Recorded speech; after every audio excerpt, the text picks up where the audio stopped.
नमस्कार दोस्तों, हमने अपने पिछले वीडियो में देखा व्यंजन को कैसे मिलाते हैं। आज के इस वीडियो में हम देखेंगे व्यंजन को मिलाते समय हमें किन बातों को ध्यान में रखना है, क्योंकि व्यंजन को मिलाने का भी कुछ नियम होता है, तो उन नियमों को हमें अपने ध्यान में रखते हुए मिलाना होता है। तो आइए हम देखते हैं व्यंजन को मिलाते समय हमें निम्न किन बातों को ध्यान में रखना होता है। तो ये पहला है, व्यंजन को मिलाते समय हमें इस बात का ध्यान रखना चाहिए कि कलम कागज से न उठे और जहां पहले व्यंजन का अंत हो वहीं से दूसरा व्यंजन आरंभ हो। तो पहले नियम में क्या बताया गया है?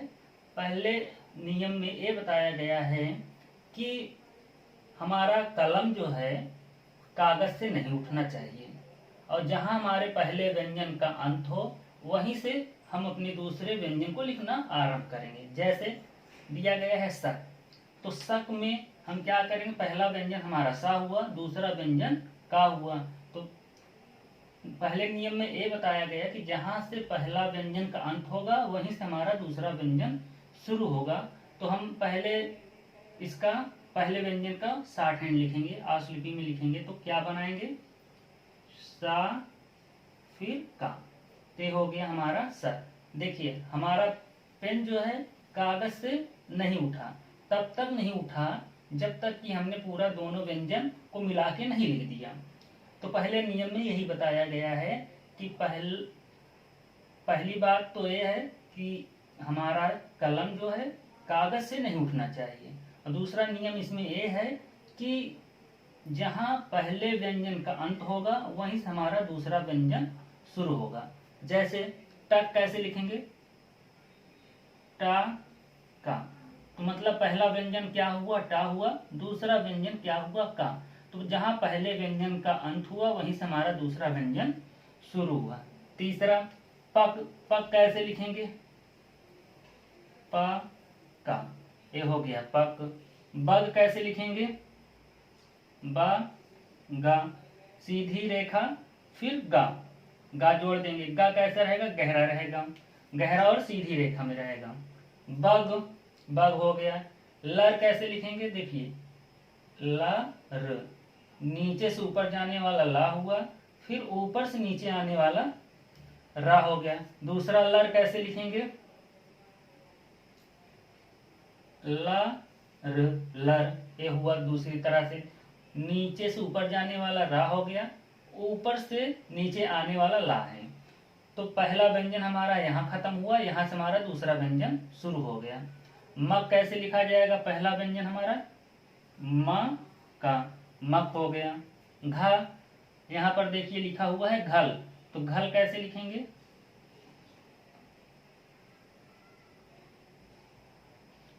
घा बनाएंगे ला, घा को काट देंगे तो हो जाएगा घल।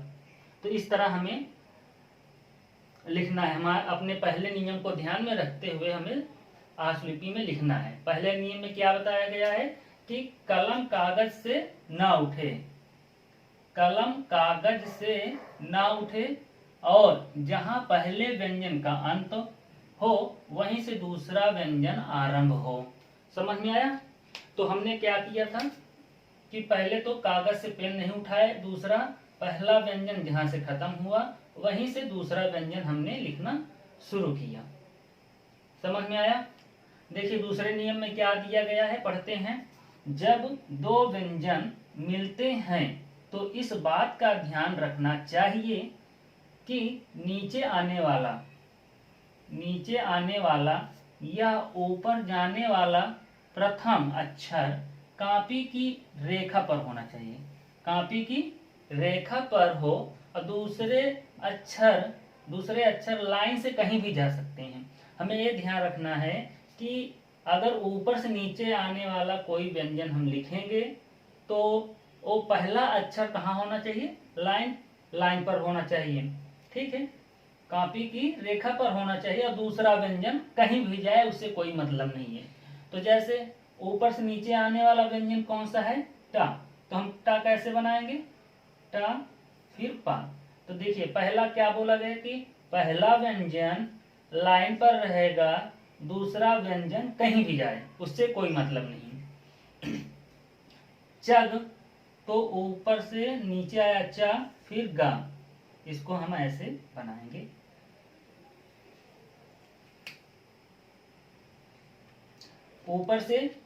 ऊपर से नीचे आया चा, और फिर इसमें हम क्या करेंगे, गा लिख देंगे, तो ये हो गया चग।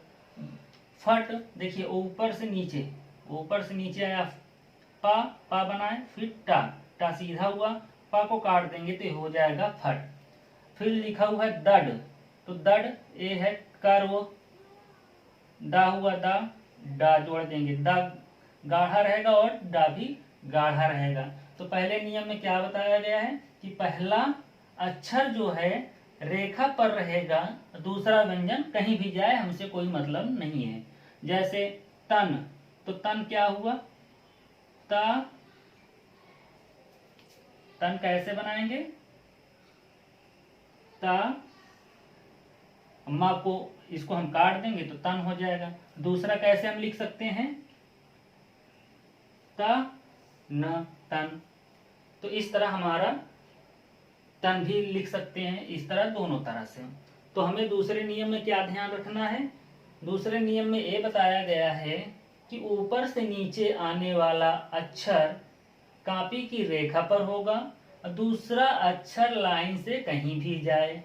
ठीक है, इन दो बातों को आपको ध्यान में रखना है। उसके बाद आइए देखते हैं तीसरा नियम, इसको हम साफ कर देते हैं, आप लोग इसको कॉपी में लिख लीजिए। तो हम आपको बताते हैं तीसरा नियम। तीसरा नियम क्या है, साफ कर देते हैं इसको।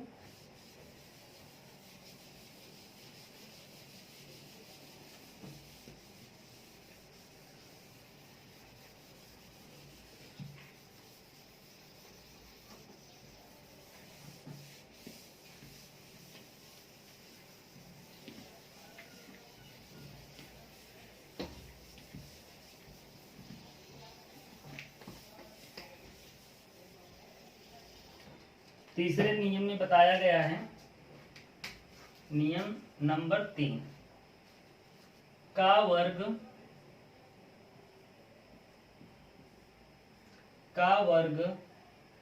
के अक्षर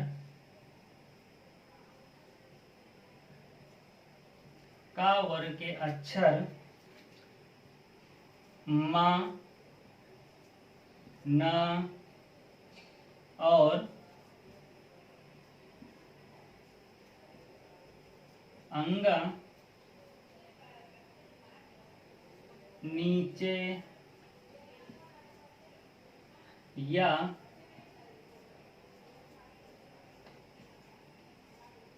ऊपर आने वाले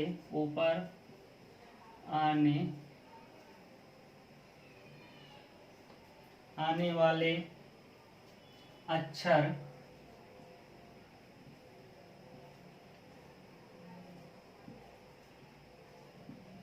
नहीं है,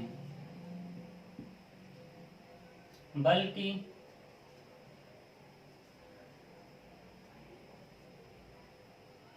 आड़े अक्षर हैं,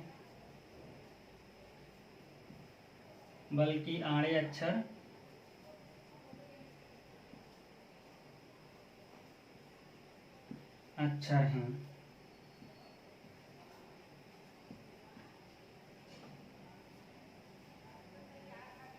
इसलिए यदि ए अक्षर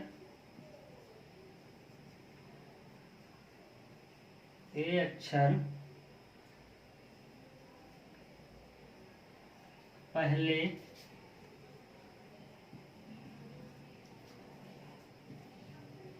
आते हैं और इनके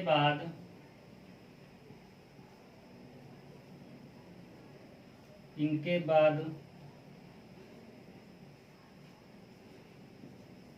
नीचे आने वाले अक्षर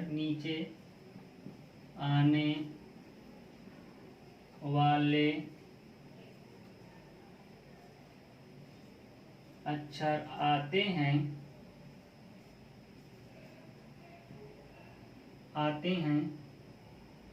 तो ए रेखा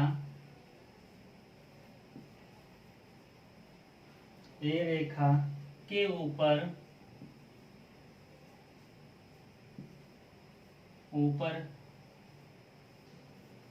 लिखे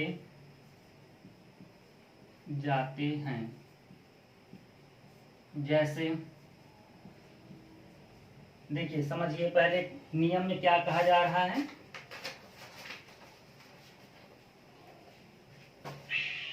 कह रहे हैं कि का वर्ग के अक्षर मतलब का, ख, गा, घा अक्षर म, न और अंगा नीचे या ऊपर आने वाले अक्षर नहीं हैं, बल्कि आड़े अक्षर हैं। देखिए, मा हुआ, ना हुआ और अंगा, ये नीचे और क्या है, एक का वर्ग है। यानी का वर्ग के अक्षर तथा मा, ना और अंगा नीचे या ऊपर आने वाले अक्षर नहीं हैं, बल्कि आड़े अक्षर हैं। इसलिए यदि ये अक्षर पहले आते हैं और इनके बाद नीचे आने वाले अक्षर आते हैं तो ए रेखा के ऊपर लिखे जाते हैं। समझ में आया क्या कह रहे हैं कि का वर्ग के अक्षर मा, ना और अंगा ये नीचे या ऊपर आने वाले तो अक्षर हैं नहीं, बल्कि ये आड़े अक्षर हैं। इसलिए यदि ये अक्षर पहले आते हैं और इनके बाद नीचे आने वाले अक्षर आते हैं तो ये रेखा के ऊपर लिखे जाते हैं। जैसे खट,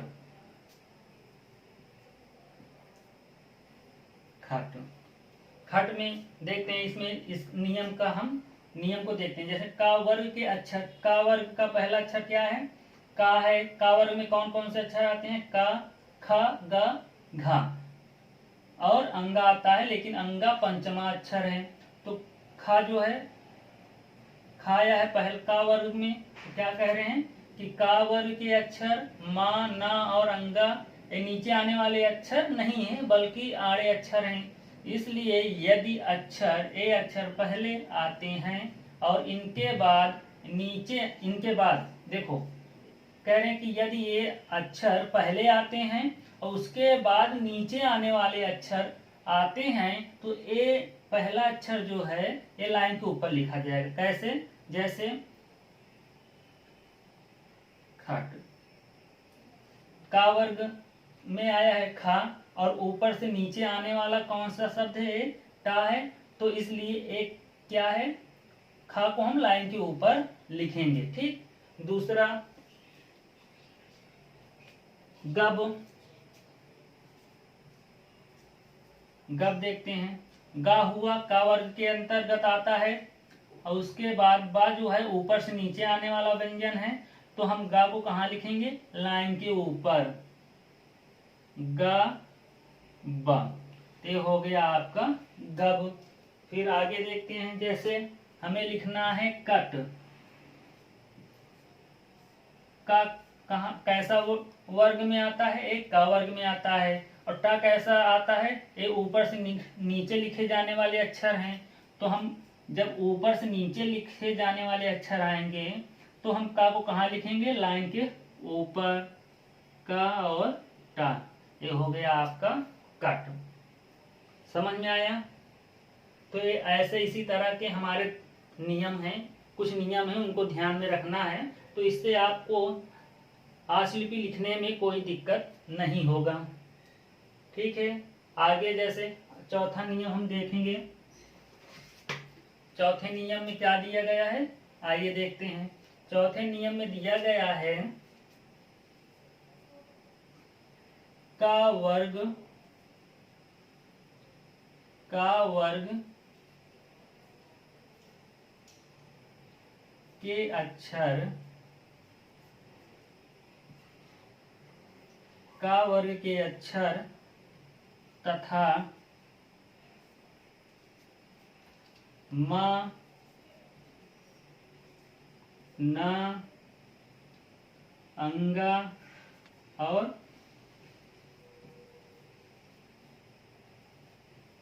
अंगा के बाद, अंगा के बाद ऊपर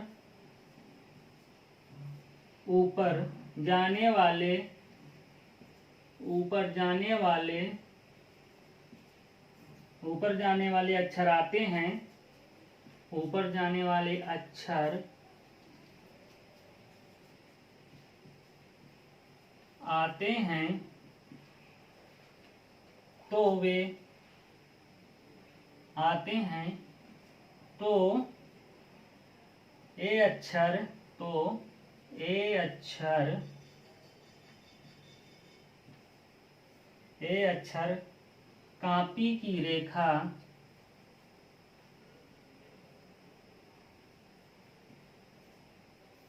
कापी की रेखा कापी की रेखा पर से आरंभ होते हैं। जैसे क्या कह रहे हैं, पहले इसको हम समझते हैं। कह रहे हैं कि का वर्ग के अक्षर तथा मा, ना और अंगा के बाद ऊपर जाने वाला, मतलब ऊपर जाने वाले का मतलब क्या हुआ, नीचे से ऊपर जाने वाला अक्षर आते हैं तो ए अक्षर कापी की रेखा पर से आरंभ होते हैं। जैसे इनका कहने का मतलब क्या है, आइए हम समझते हैं। जैसे क्या होता है, हमें लिखना है कल। पहले समझते हैं कल कैसे लिखा जाएगा। देखिए कह रहे हैं का वर्ग का मतलब हुआ, का वर्ग में कौन कौन सा अक्षर आएगा, क, ख, ग, घ और अंगा भी यहाँ दिया गया है। कह रहे हैं कि का वर्ग के अक्षर आए तथा मा, ना और अंगा के बाद ऊपर जाने वाले, नीचे से ऊपर जाने वाले अक्षर आते हैं तो ए अक्षर कापी की रेखा पर से आरंभ होते हैं। पहला आया का, ठीक है, का वर्ग का कौन सा अक्षर आया है, का, तो इसको हम कहाँ लिखेंगे, कह रहे हैं कि और फिर का के बाद ला आया है। ला कैसा लिखा जाता है, ऊपर जाने वाला ला है, तो हम लिखेंगे। तो उसके बाद क्या बोल रहे हैं कि ऊपर जाने वाला अक्षर आते हैं तो ये अक्षर कापी की रेखा से आरंभ होते हैं। मतलब कापी की रेखा से आरंभ होने मतलब यहां से, तो हम क्या लिखेंगे, पहले का ला, कल ऐसे लिखा जाएगा। मतलब कापी की रेखा पर हम का लिखेंगे, फिर नीचे से ऊपर जाने वाला हम ला लिखेंगे।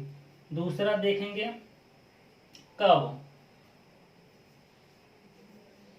दूसरा क्या है, देखिए जैसे का कैसे लिखा जाएगा, ए हुआ का वर्ग का पहला अक्षर का, फिर वह क्या है, नीचे से ऊपर जाने वाला है। जब नीचे से ऊपर जाने वाला अक्षर आएगा का वर्ग के बाद, तो का हम कहाँ लिखेंगे, लाइन पर, तो यहाँ लिखेंगे का, फिर वाह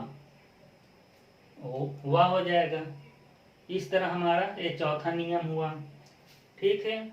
और जैसे लिखना हुआ नौ लिखना हुआ तो देखिए ना आया है ना, ये ना है, तो ना को हम लिखेंगे लाइन पर ना, फिर इसी में हम वा जोड़ देंगे, ये हो गया 9। तो इस तरह हमारा ये चौथा नियम है। आप लोग इसको कॉपी में लिख लीजिए और ज़्यादा से ज़्यादा अभ्यास करिए ताकि ये नियम आपको याद हो जाए, तभी आप हिंदी या उस लिपि को आसानी से लिख सकते हैं और अच्छा लिख पाएंगे, ठीक है। तो आज बस यहाँ तक, इसके आगे अभी कुछ और नियम हैं उसको भी बताएंगे। उसके बाद मैं आपको दिखाऊंगा कि मात्रा कैसे लगाया जाता है, मात्रा कैसे लिखा जाता है। तो आज के लिए बस इतना ही। अगर आपको ये वीडियो पसंद आए तो हमारे चैनल को आप सब्सक्राइब करें, लाइक करें और ज़्यादा से ज़्यादा शेयर करें। यदि आप लोगों को कुछ सुझाव हो तो कमेंट बॉक्स में ज़रूर दें और कुछ डाउट हो तो उसको भी आप लोग पूछ सकते हैं। धन्यवाद।